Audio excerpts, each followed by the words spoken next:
Beat 'em and eat 'em is the pervert's version of Kaboom. You control naked ladies who are patrolling the street below a two-story building that has a naked madman running across the roof making it rain, and not in the throw a bunch of ones up in the air at a strip club sense. Well, I guess if we are going to get technical, it would be more like making it snow. But still, you get the point. Your ladies have their heads tilted to the sky in order to catch the snowflakes with their mouth. According to the game manual, you gain a point for every drop you catch, and then proceeds to scold you for any missed drop because it could have been a doctor or lawyer. This one sentence proves that nobody should ever get their sex education from an Atari 2600 game. Each round has a preset number of drops that will be in play, because after all, a guy has limits, right? After the successful completion, you will get a breather before the next, faster round begins. If you're able to earn a score of 69, you get a bonus life. Once you have lost all your lives by letting all those future doctors and lawyers die on the sidewalk, a thunderstorm rolls in and ends your game. Lady in Waiting puts you in the role of a lady who is willing to go to great lengths to get some action.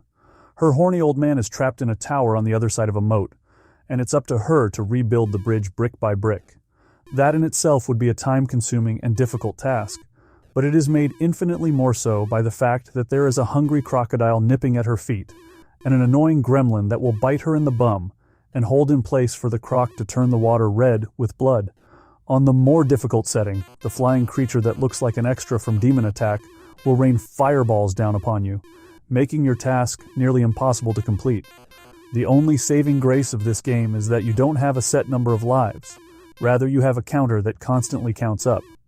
This was probably deemed necessary due to the fact that the controls are so bad that your lady will die dozens of times on her short quest to bump uglies with her man. Oh, and for those expecting some sort of explicit action once you survive the gauntlet, you will be sorely disappointed because bumping uglies is all the happy couple does. In fact, if you mistime your jump and end up on top of the man, he will throw you to the crocodile below.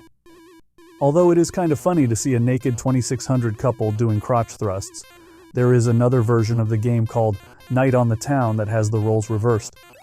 Neither of these games comes anywhere close to being good or entertaining, but as with all of the adult titles for the 2600, they should be played once just to experience them.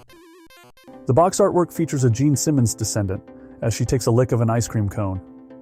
As with all the adult titles from Mystique, the manuals are text-based, but are filled with innuendo and puns, and are worth checking out. And now for something completely different. The Berenstein Bears was one of only 2 games on the Atari 2600 that used the KidVid controller and KidVid voice module. By using a cassette player connected to the second controller port, the game followed along with a story that featured the lovable Berenstein Bears. Unfortunately, without securing an original setup, complete with cassette tapes and player, this game is completely unplayable, as the game only progresses when it gets to certain audio cues. The box features a kid with an incredibly expensive setup, with the Atari cassette tape deck and a personal TV. It also has the lovable bears hovering around him. Thank you for watching. Please like and subscribe to see more Game Encyclopedia videos.